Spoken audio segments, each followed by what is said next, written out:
She asked for space. I packed my tools and crossed state lines. 3 kids. 26 years. One secret that shattered everything. When she finally called, another woman answered. What happened next destroyed the life she thought she'd kept. My name is Clifton Decker. I'm 54 years old. I own a waste management company, garbage routes, municipal contracts, a fleet of 12 trucks. Not glamorous, but it's mine.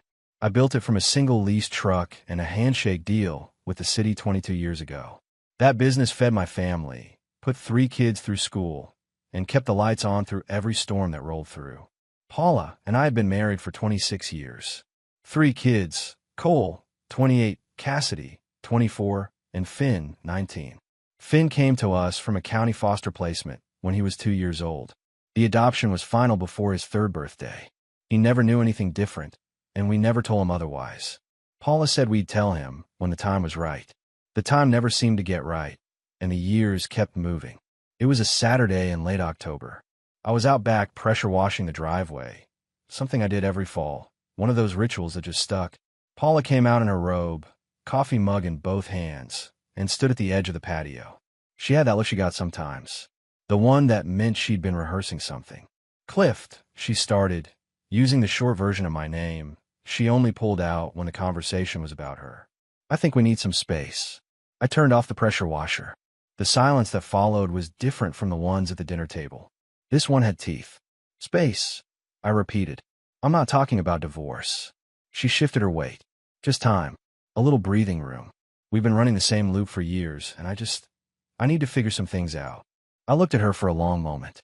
I noticed she wasn't looking back. She was watching the tree line past the fence, like the answer to something was out there in the November bare branches. I thought about what my father would have done. I thought about what 26 years looked like stacked up against a woman who couldn't meet your eyes on a Saturday morning. All right, I said. She blinked. All right, you asked for space, Paula. I'm not going to argue you out of it. Her mouth opened, then closed. She'd expected a fight, or at least a negotiation. She'd rehearsed a different conversation than the one she was getting. I watched something flicker across her face. Surprise, then a quick flash of something harder to name. Maybe disappointment that I wasn't begging. I went inside, dried off my hands, and walked upstairs. I pulled my large duffel from the closet shelf and started packing the things that were actually mine.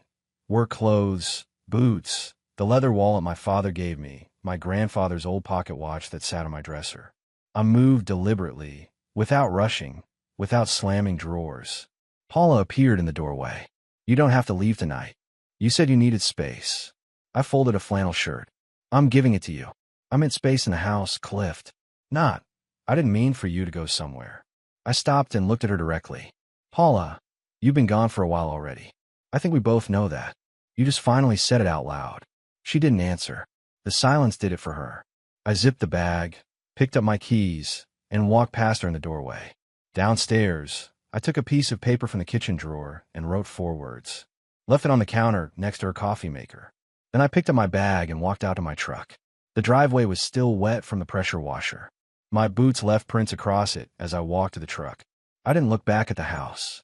Not because I was angry. I wasn't, not really. But because some doors, once you walk through them, you don't turn around to admire on your way out. The note said, I heard you. Take care. It was the most honest thing I'd written in years. Sunday morning came in quiet. That particular kind of quiet that only exists when a house realizes it's missing someone who was always there. Paula woke up at 7:15. I know because she told Cassidy later, and Cassidy told me everything eventually. The fan wasn't running. I always ran the fan. She said the silence woke her before the light did. She came downstairs and found my note on the counter. 4 words. I heard you. Take care. My house, key, sitting on top of it like a period at the end of a sentence she thought she was writing. I wasn't there to see her face, but I know Paula well enough to picture it. That split second where the performance drops and the real thing shows through before she can pull it back together. She called me at 7:42. I was already 2 states over, sitting in a truck stop outside of Knoxville with bad coffee and a clear head. I watched the phone light up. Her name. Her photo. One from a beach vacation 4 years back. I let it ring through. She called 3 more times before noon. Then came a text. Where did you go? This is ridiculous. Clift, call me. each one a little shorter than the last, like she was rationing her pride. I didn't respond. Not because I was being cruel. I want to be clear about that. I just didn't have anything useful to say yet. And I've never seen the point of talking when you've got nothing that moves things forward. By that afternoon, she called Ron. My brother picked up on the second ring. Ron's a straight-line kind of man. No detours, no softening. She asked if I was with him. He told her no. She asked if he knew where I was. He told her if I wanted her to know, she'd know. She pushed. He didn't move. She hung up. Ron texted me after. She called. Told her nothing. You good? I texted back. Yep. Thanks. That was the whole conversation. That's Ron. Meanwhile, I kept driving. I made a decision somewhere around the Tennessee state line. Not a reckless one. Not an emotional one. A practical one, the way I make most decisions. I needed distance. Real distance. Not the guest bedroom kind Paula had probably imagined, where I'd mope around the house for 2 weeks until she decided she'd made her point. That wasn't space.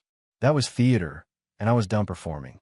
I had a contact in eastern Tennessee, a man named Mel, retired trucker, owned a small rental property outside of town called Hartwell.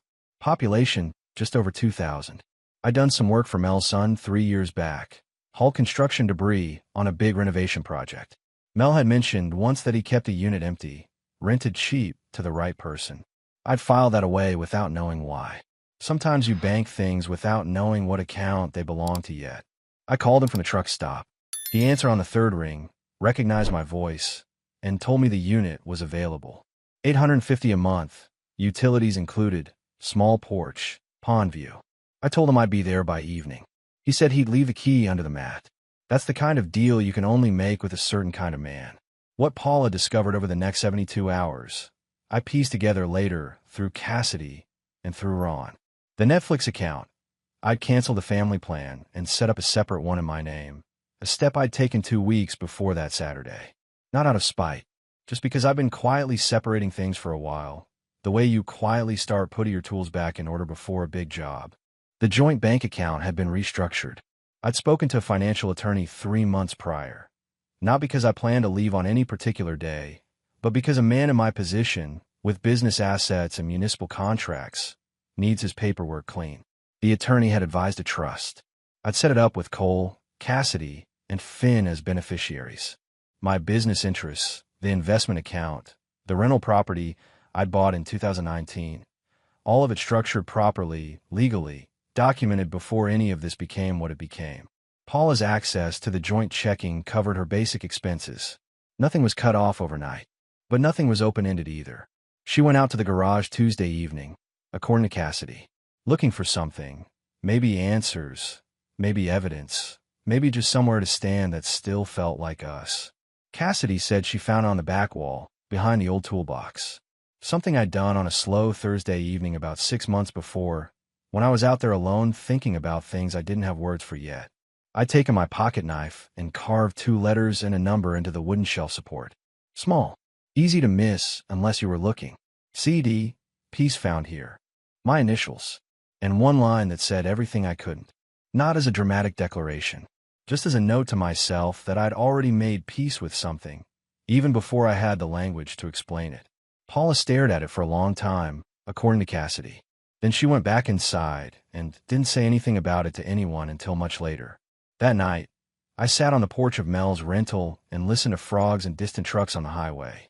I opened the small leather journal I'd packed, the one I'd never written in before, and wrote one line. October 27th. First night. No noise. That was it. I closed the journal, set my coffee on the railing, and watched the pond go dark as the sun finished dropping. I didn't feel like a man who'd walked out on his life. I felt like a man who'd finally started living it on his own terms. There's a difference. A big one. Paula held it together for about 4 days. Then she started pulling threads. I know this because Cassidy called me on the 5th day. Not to report anything, just to hear my voice, she said. But daughters talk, and when they talk, things come out sideways. She mentioned her mother had been quiet in a way that didn't feel like calm. The kind of quiet that means someone is processing something they don't have words for yet. The first thing Paula hit was the bank account.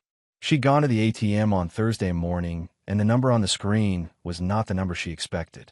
It wasn't zeroed out. I'm not that kind of man. but the joint savings had been reduced to a working balance. Enough to cover the mortgage 2 months out, the utilities, her car insurance, groceries. The rest had moved, legally, properly, into the trust I'd set up with my attorney 8 months prior. Long before that Saturday morning. Long before she stood on the patio with her coffee and her rehearsed speech. According to Cassidy, Paula called the bank. Then called our accountant, Frank, a man who'd done our taxes for 16 years. Frank told her he couldn't discuss the details of accounts that weren't in her name. She pushed. He held firm. She hung up on him. Frank called me afterward and said, in his flat accountant voice, "She's going to figure it out piece by piece." I told him that was fine. Some things are better understood slowly. The Netflix cancellation she discovered Thursday night when she sat down with a glass of wine and her remote. The streaming account had been restructured the week before I left. Her profile was still there, but the billing was gone. Small thing. But small things land hard when you're already off balance. The shared email account, the one we'd use for household stuff, school correspondence for the kids, neighborhood association notices, I'd forwarded everything relevant to a new address and removed my access. She tried to log in Friday and got a recovery prompt that went nowhere. She called Ron again. He answered, which I give him credit for. She asked where I was. He told her he didn't know the specifics, which was technically true. He knew the state, not the town. She said she needed to talk to me. Ron said if I wanted to talk, I'd call. She said that wasn't good enough. Ron said, quiet as a man reading a weather report, "Paula, he gave you what you asked for. I'd think real hard about whether you actually wanted it before you decide what to do next." Then he said goodbye like a man who'd finished a task and hung up. What she found in the garage on Sunday, I didn't hear about until much later from Cassidy. Paula had gone out there looking for something. She told Cassidy she wasn't even sure what. Maybe she thought there'd be some note she missed, some explanation longer than 4 words. She went through the shelf along the back wall, moving old cans of stain, a box of holiday lights, the socket set I'd been given 3 Christmases back by the kids. Behind a socket set, on the wooden support beam, she found it. I put it there about 7 months ago on a slow evening when the house was quiet and I was turning things over in my mind. Took my pocket knife and carved small, clean letters into the beam where the socket set would cover them. CD, piece found here. My initials. A date underneath. And that one line. Cassidy said her mother stood there for a long time with her hand on the beam. Then she went inside, poured out what was left of her coffee, and didn't come back out to the garage for weeks. Hartwell, Tennessee sat at the bottom of a long valley like something the highway had forgotten to pick up on its way through. One main road, a diner that closed at 2 in the afternoon, a feed store that doubled as a gossip clearinghouse, and a church whose marquee sign out front changed every Monday with a new piece of advice nobody had asked for. I pulled in on a Sunday evening, found Mel's rental by the pond, collected the key from under the mat, and stood on the small porch for 10 minutes before going inside. The air smelled like with smoke and cold water. No sirens. No neighborhood apps with passive-aggressive posts about parking. No Paula. Inside was simple. A bed, a table for chairs, a kitchen with adequate everything, and a bathroom with a shower head that hit a little low. I could fix that. I fix things for a living. I unpacked what I brought, work clothes, boots, tools, the leather journal, and put everything in its place with the same deliberateness I used on job sites. A place for everything. Everything in its place. I'd run my business on that principle for 22 years. Turns out it works just as well for a life reset. Mel came by Monday morning to make sure the heat was working. He was a large man, moving slow the way men do when their joint have logged too many miles. He shook my hand, checked the thermostat, and told me the neighbor 2 doors down, a woman named Linda, had a habit of bringing over food when new tenants arrived because she said it was how her grandmother did things and she saw no reason to stop. She's good people, Mel said simply. Lost her husband 2 years back. Keeps busy. I nodded and said I appreciated the warning. Mel gave me a look that said it wasn't a warning, just information, and left. Linda showed up Tuesday afternoon with a covered dish and no apologies for the interruption. She was 46, brown-haired, composing the way people get when they've been through something real and come out the other side still standing. She set the dish on my porch railing and said she wasn't going to come in unless invited, that she just wanted to make sure I had something hot that wasn't gas station food. I invited her in for coffee because it was the right thing to do, and because, if I'm being honest, I've been talking to nobody but myself and a pond full of ducks for 2 days. She sat at the kitchen table, and we talked for 40 minutes. Not about anything heavy. About the town, the diner's hours, the best hardware store within driving distance. The fact that the church sign currently read "Worry less, pray more, and for goodness sake use your turn signal." She laughed at that last part. It was a real laugh, the kind that doesn't need an audience. Then she mentioned her husband, Gary, and the way she said his name had that particular steadiness in it. The kind that comes after you've said it 1,000 times through grief, and it finally stops cutting. I'd known her Gary. That was the thing I hadn't told Mel. Gary Sutton had been my closest friend for 15 years before a highway accident 2 winters ago took him on a Tuesday morning on his way to a job site. I'd been a pallbearer. I'd stood at a graveside in January wind and held it together because Gary would have told me not to make a scene. When Linda mentioned his name, I told her I knew him. She went very still. Then she said, "He talked about you. Clifton with the trucks. He said you were the most stubborn, honest man he'd ever met." I didn't have an answer for that right away. Just sat with it like a man sitting with something that cost something to hold. We finished our coffee. She took the dish back and said if I needed anything to knock on her door. I said I would. She walked back across the gravel path to her place, and I stood in my doorway, watching her go with something I hadn't felt in years, the sense that I might actually be in the right place. I went back inside and wrote in the journal. Day 4. Hartwell. Gary's wife lives 2 doors down. He always did look out for me. 3 weeks after I left, Paula called a family meeting. That's what Cassidy called it, a family meeting. In the same flat tone she used when she was describing something that made her uncomfortable, but she wasn't ready to fully judge yet. Cole drove in from his apartment across town. Cassidy was already there. Finn was home, sitting on the couch with his elbows on his knees, still young enough to think that parents calling a family meeting meant something fixable was about to get fixed. Paula sat them down in the living room and told them their father had walked out without warning and wasn't responding to her calls. That last part wasn't entirely accurate.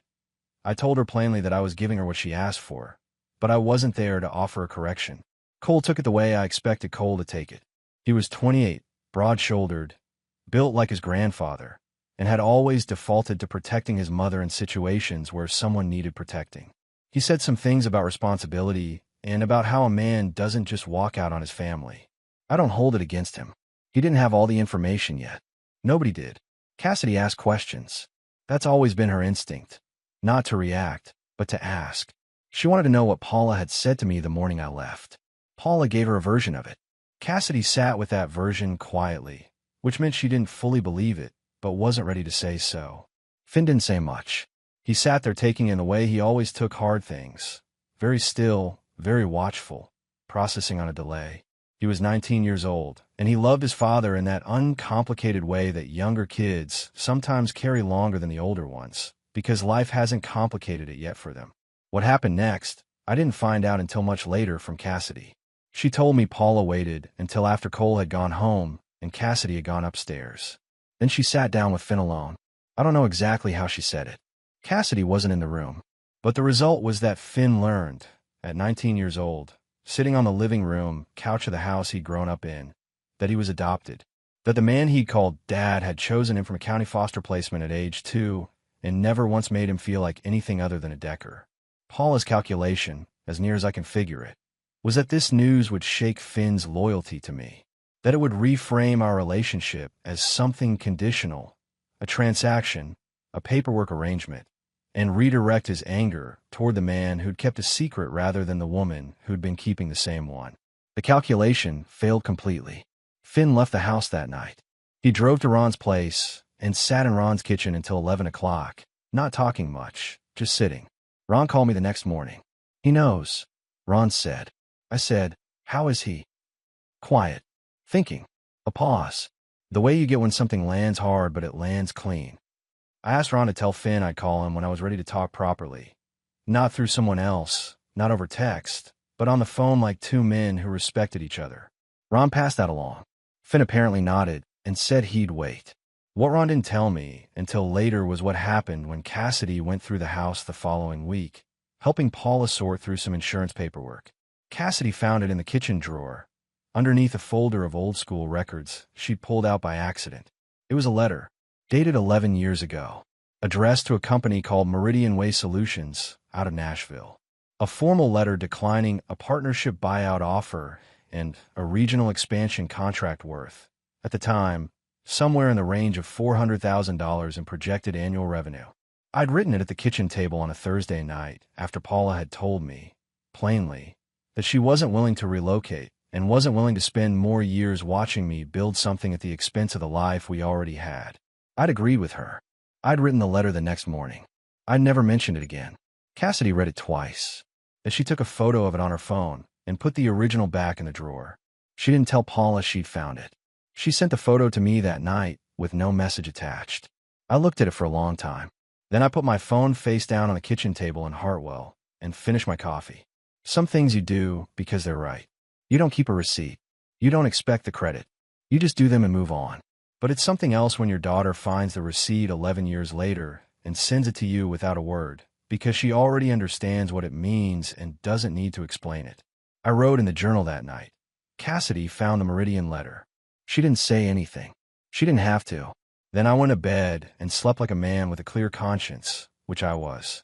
Paula made her move in the 6th week. I give her credit for holding out that long. She tried the reasonable approach, texts, calls, emails to the old address. She tried Ron and gotten a wall. She tried Gary the accountant and gotten a polite refusal. She tried sending a letter to the old house address, which was our house and therefore pointless. By week 6, she was operating on the particular desperation of someone who has realized that the person they expected to chase them is not, in fact, chasing. She called in a professional, a private investigator out of the city, a woman named Diane who had a website that looked like it had been designed by someone's nephew, but apparently came with solid references. Cassidy found out about this because Paula charged the retainer to a card she occasionally borrowed to order things online, and the statement came to the house. Diane, the PI, was thorough. I'll give her that. Inside of 2 weeks, she had a general location. Eastern Tennessee, small town, rental property registered to a man named Mel. She had a street address. Paula drove down on a Friday. What she found when she pulled up to the address was not a confrontation. It was my attorney, a man named Phil Garrett, standing at the edge of the driveway in a wool coat with a folder in his hand. Phil had a talent for looking completely unsurprised by whatever was in front of him, which is the most valuable quality a lawyer can have. He handed Paula a document, a formal notice, not an order yet, but the foundation for one, citing unwanted surveillance and contact following a clear separation of residence. It documented the PI hire, the surveillance, the drive down. Everything Diane had done had been logged by someone on my end the moment it started. Paula stood there in the driveway, holding the document. Phil told her she was welcome to consult her own attorney.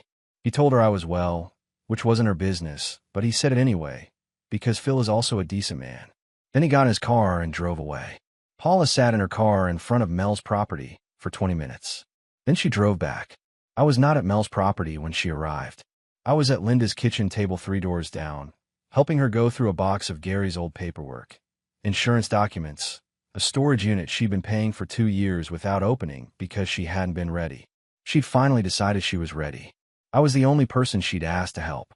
We'd been talking about Gary, about the way he'd approach problems, direct, methodical, no wasted motion. Linda said he used to tell her that a man's character was just his habits made visible. I said that sounded like him. My phone buzzed on the table. An unknown number, the one I kept for exactly this kind of contact. I looked at it. Linda glanced over. "You need to take that?" she asked. "Just a second," I said. I picked up. The voice on the other end was Paula. I recognized it in the first syllable. 26 years leaves a mark on your ear whether you want it to or not. She said my name. Just that. Clifton. Like she was checking whether I was still real. I didn't speak. I held the phone out to Linda and said quietly, "Would you mind?" Linda looked at me once. Then she took the phone, calm as a woman who had already decided who she was and what she stood for, and said simply, "He's not available for calls from this number." Then she set the phone face down on the table and slid it back to me. The line was still live for about 4 more seconds. Then it went dead. Paula called back twice. Both times went to a generic voicemail with no name on it, just a number. She didn't leave a message either time. I sat there for a moment after. Linda went back to the insurance documents without a word, the way a woman does when she understands that some things don't need to be made into bigger moments than they already are. Thank you, I said. She nodded once, turned a page, and said, Gary's storage unit is mostly tools. I think you should take what you can use. I looked at her. She wasn't looking up from the page, but there was something in the set of her shoulders that said, this is how I show people they matter. I pulled the folder toward me and got back to work. I called Finn on a Tuesday evening, 10 days after Ron had told me he knew. I'd waited because I wanted him to have room. When something that large lands on a person, the worst thing another person can do is rush in and start explaining before the dust settles. I'd learned that from my father, who was a man of deliberate timing. He never spoke into a wound while it was still raw, but he never let it go unaddressed either. Finn picked up on the second ring. Hey, Dad, he said. Those two words landed somewhere behind my sternum and stayed there. I'd half expected something else. Anger, distance, the kind of careful politeness that people use when they're rebuilding a position. What I got instead was just him. Same as always. We talked for an hour and 20 minutes. I told him the truth about everything. How he'd come to us, what the process had looked like, why we'd waited to tell him, what I'd always believed about what made a family and what didn't. I told him that choosing him had been one of the 3 best decisions I'd made in my life, and that the other 2 were Cole and Cassidy, and I didn't rank them in any particular order. Finn was quiet for a while after that. Then he said, She told me to shake me loose from you. I know, I said. It didn't work. I know that too. He asked if he could come see me. I told him the door was open. He asked when. I said whenever he was ready. He said, how about Friday? He showed up Thursday night. I heard the truck on the gravel road just after 9 and stepped out onto the porch. His headlights swept the pond, and then he pulled up and cut the engine and got out, and we stood there for a moment in the Tennessee dark looking at each other. He was 19 years old, and he looked like a young man who'd been carrying something heavy for a week and a half and was finally close enough to set it down. I walked down off the porch and put my hand on his shoulder, and he grabbed my arm the way young men do when they don't know the right way to say what they mean, and that was enough. That was the whole conversation, the one that mattered. We went inside. I made coffee. We sat at the kitchen table until past midnight, talking about everything and nothing the way you do when the important thing has already been said, and now you just want to be in the same room as someone who knows you. Before he went to bed, Finn told me he'd done something. About a month prior, right after Paula had told him the truth, he'd sent in a DNA kit, one of the consumer ancestry services. He said he hadn't been looking for anything in particular, just that he needed to know something true about himself when everything else felt uncertain. The results had come back the previous week. He'd matched a woman in Kentucky, close enough to be a first-degree relative. Her profile was active. She was 41 years old. Her name was listed as Carolyn T. He hadn't reached out yet. He showed me the profile on his phone. I looked at it for a long time. What do you want to do with it? I asked. He thought about that. I want to know who she is. I don't know if I want more than that yet. That's a reasonable place to start, I said. He nodded. Will you be okay with it? Whatever I find out. I looked at my son, because that's what he was, paperwork or not, biology or not, 19 years of choosing him every single day. And I said, Finn, you finding out where you came from doesn't change where you belong. Not by 1 inch. He looked at the table for a moment. Then he nodded once, the way men do when they've received something they needed and they're storing it carefully. Okay, he said. Okay. We went to bed. The pond was quiet outside the window. I lay there in the dark thinking about Gary Sutton and about choices and about how the best things in a man's life are almost never the things that happen to him, but the things he reached out and took hold of deliberately. 2 weeks later, Finn made contact with Carolyn T. in Kentucky. She was alive, healthy, employed, living a regular life in a small city about 2 hours from where we'd always lived. The story she told Finn, eventually and carefully, was not one of poverty or crisis. No dramatic backstory. No impossible circumstances. She'd been 22 and unmarried and had made a decision she described to him as the hardest practical thing I ever did. Finn came back from that conversation quiet and steady. He sat on the porch with me that evening and said, She seems okay. She said she thought about me. How do you feel about her? I asked. He looked out the pond.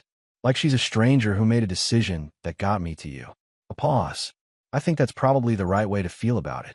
I didn't argue with that. I just handed him his coffee, and we sat there, as the Tennessee evening went purple and then dark. Two men who'd both found their way to the same small porch by very different roads, and were content to be exactly where they were. Paula made her second drive down to Tennessee 3 weeks after the first one had been met by Phil Garrett and a legal document. This time there was no warning. She'd switched to a rental car, Cassidy told me later, thinking that my contacts wouldn't recognize it. What she hadn't accounted for was Mel, who had been retired for 15 years and had developed the particular observational patience of a man with nothing to prove and all day to prove it. Mel clocked the rental at the end of the lane before it reached the driveway and called me before Paula had even parked. I wasn't there when she arrived. I was 2 towns over picking up lumber for a deck repair I was doing for a family in Hartwell, a side job I'd taken on because the husband had thrown his back out and the wood had been sitting in their yard since July. When Mel called, I told him I let Phil know. Phil's assistant called the local non-emergency line, and an officer stopped by to check on the property as a courtesy. Paula sat in her rental on the lane for 45 minutes. Nobody came out. Nobody engaged with her. She eventually drove back the way she came. What happened at home was slower and in some ways worse. Cassidy told me that the neighborhood had started to shift around Paula in the weeks after I left. It wasn't dramatic. No confrontations, no scenes. Just the gradual withdrawal of people who'd known both of us for 20 years and had done their own math. Our neighbor Roy, a retired postal worker who'd shared a fence line with us for 18 years and had borrowed my truck more times than I could count, stopped coming over. He'd always knocked on the side door on Saturday mornings when he had extra tomatoes from the garden. The knocking stopped. Paula mentioned it to Cassidy like it was a minor inconvenience. Cassidy didn't say anything, because Cassidy had seen Roy at the hardware store and he'd asked her quietly how her father was doing. The neighborhood app, the one the HOA ran, full of lost dog posts and passive-aggressive notes about leaf blowers, went quiet for Paula. She'd been an active member, the kind who posted reminders about garbage pickup schedules. One week she posted something and got no responses. The week after, her posting access had been quietly removed from the main thread by the moderator, a woman named Carol who'd been at our 4th of July cookout for 12 years running. Cassidy told me Paula had called Carol to ask about it. Carol had said there'd been a community vote about active membership requirements and left it at that. It wasn't cruelty. It was just the weight of 20 years of people knowing who both of us were and deciding quietly which version of the story rang true. Then came the discovery that hit Paula hardest of all. My attorney Phil had been working with a digital forensics consultant as part of the formal separation proceedings. Standard process, reviewing shared accounts, documenting communications, establishing a clean line between joint and individual assets. The consultant found it on the laptop I'd left behind. The family computer, the one that sat on the desk in the home office and had been used for household bills, school records, tax documents. Monitoring software. Installed 7 years ago.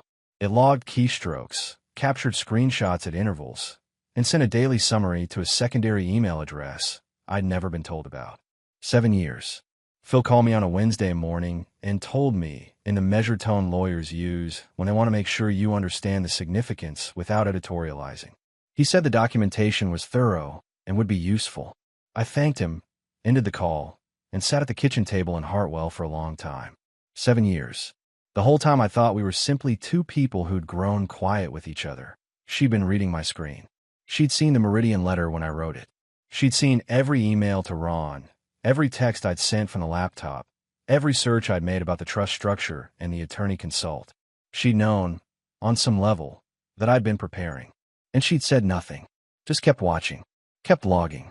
I thought about the silence at the dinner table, the particular weight of it, and I understood, finally, that it hadn't been the silence of 2 people drifting. It had been the silence of one person watching and one person being watched, and only one of them knowing it. I wrote in the journal that night, 7 years. Phil has the documentation. She knew about the Meridian letter before she ever asked for space. She already knew the door was open. She just wanted to see if I'd use it. I closed the journal. Then I went outside, split a cord of firewood that Mel had left by the shed, and worked until my arms were good and tired and my head was clear. Cole showed up in Hartwell on a Saturday morning in early December without calling ahead. He'd called Cassidy instead, which told me everything about his state of mind. He wasn't sure what reception he'd get from me, so he'd triangulated first. Cassidy had told him to just go. She said it in her direct way. Dad's not going to shut the door on you, Cole. He never has. I heard his truck on the gravel road at 9:15 and stepped out onto the porch with 2 mugs of coffee. He pulled up, cut the engine, and sat in the cab for a moment before he got out. I let him take his time. Some arrivals need a beat to gather themselves. He walked up the path, and I handed him a mug without a word. He took it. We stood there on the porch looking at the pond, which had a thin skin of ice along the edges in the December cold. Nice place, he said finally. Grows on you, I told him. He wrapped both hands around the mug. I said some things, after you left. To Cassidy. About you. I know. I didn't have the full picture. You had the picture your mother gave you, I said. That's what was available. You worked with what you had. He looked at me. You're not going to make me earn this back, are you? Cole, you're my son. There's nothing to earn back. He nodded once, the way men do when they've been holding a weight and someone takes it without ceremony. He drank his coffee, and I drank mine, and we stood there while the Tennessee morning opened up around us. Paula had sent him. I knew that before he confirmed it. She called him 2 weeks prior and asked him to go talk sense into his father, to explain that enough time had passed, that she was willing to work on things, that the family needed its center back. Cole had taken the assignment because he was 28 and he loved his mother, and he still believed that most broken things were fixable if you applied enough reasonable conversation to them. What he hadn't expected was to find a man who looked more rested and more settled than he had in years. He hadn't expected Linda. He hadn't expected to spend 4 days in a small Tennessee town and come back changed. Linda brought food over on Sunday afternoon, a pot roast and a pan of cornbread, and sat at the kitchen table with Cole and me for 2 hours. She talked about Gary, about the town, about the work I'd been doing around the property. She talked about Finn's visit and how the pond had frozen properly in the second week of December, and how Mel's gospel-singing neighbor had finally hit a note somewhere in the vicinity of the right key. Cole watched her the way he watched things he was still processing. Afterward, when she'd gone back to her place, he sat at the table with his hands around a fresh mug and said, She knew Dad. Gary was my closest friend for 15 years, I said. And she just ended up here. She was already here when I arrived, I said. I didn't plan it. Some things don't need planning. Cole was quiet for a while. Then, Mom thinks you came out here to punish her. I came out here because she asked me to, I said. I took her to word. That's not punishment. That's just listening. He sat with that for a long time. By Monday evening, he'd stopped talking about Paula's position and started asking about the property, about the work I'd been doing, about the side jobs in Mel, and the family whose deck I'd repaired in November. By Tuesday, he was holding a hammer, helping me finish the last section of framing on a small outbuilding I was putting up behind the rental. He called Paula Wednesday morning from his truck before we started work. I didn't hear the conversation, but when he came back, he picked up his hammer and said, without looking up, I told her you were fine. I told her you weren't coming home. How'd she take that? About like you'd expect. He drove a nail clean on the first swing. She'll get there eventually. He stayed the rest of the week. When he left Sunday, he shook my hand at the truck and said, Finn's right about this place. Finn's right about most things, I said. Cole laughed, a real one, and drove back north. The following week, Cassidy drove down. She didn't come with an agenda. She came with a casserole dish and a sleeping bag and 3 days off work, and she spent most of it sitting on the porch with Linda, talking in the way that women do when they're taking the measure of each other and finding the measurement satisfactory. I watched them from inside the first afternoon, through the kitchen window, and thought about Gary Sutton, who used to say that a man's real character showed in who chose to sit near him. I thought he'd have something dry and accurate to say about the view from my kitchen window. I thought he'd probably approve. The divorce was finalized in March. Phil Garrett handled it with the thoroughness I'd paid him for, and the discretion I hadn't had to ask him for. The trust structure held Cole, Cassidy, and Finn as beneficiaries, the business assets protected, the municipal contracts intact. Paula received the house, her car, and a settlement drawn from the joint accounts that left her positioned to live comfortably without hardship. The monitoring software documentation gave us significant leverage, but I told Phil I didn't want leverage. I want it clean. He got me clean. Paula's attorney pushed on several points. Phil answered each one with documentation. By the third session, Paula's attorney had stopped pushing. Paula didn't contest the final terms. I don't know what she felt about that, and I've stopped trying to reconstruct it. Some things belong to the person who lived them. The house in Hartwell, the small one I've been building on a half-acre lot I'd bought from Mel in January, was finished in April. 3 bedrooms, a covered porch, a view of the same pond I'd been watching since October. I'd done most of the framing myself. With Cole's help on the weekends, he drove down, and Finn's help on the weekends, he drove up from the apartment he'd taken in Knoxville after enrolling in a trade program there. The housewarming was a Saturday in late April. Mel came. Ron drove down from home. Les drove down too, shook my hand in the driveway, looked at the house, and said good bones in the tone of a man who knew what that meant. Linda came with food enough for twice the people present. Cassidy came and brought a friend. Cole came with his girlfriend, who'd never met any of us before but handled the introduction with good humor. Finn drove up from Knoxville with a bottle of Tennessee whiskey he couldn't legally drink yet, but had bought anyway on the grounds that housewarming protocol superseded technicalities. We ate on the porch, and inside with the doors open to the April evening. The pond caught the last of the light. Mel's neighbor, 2 properties over, was singing something gospel-adjacent that floated across the water and made several people smile.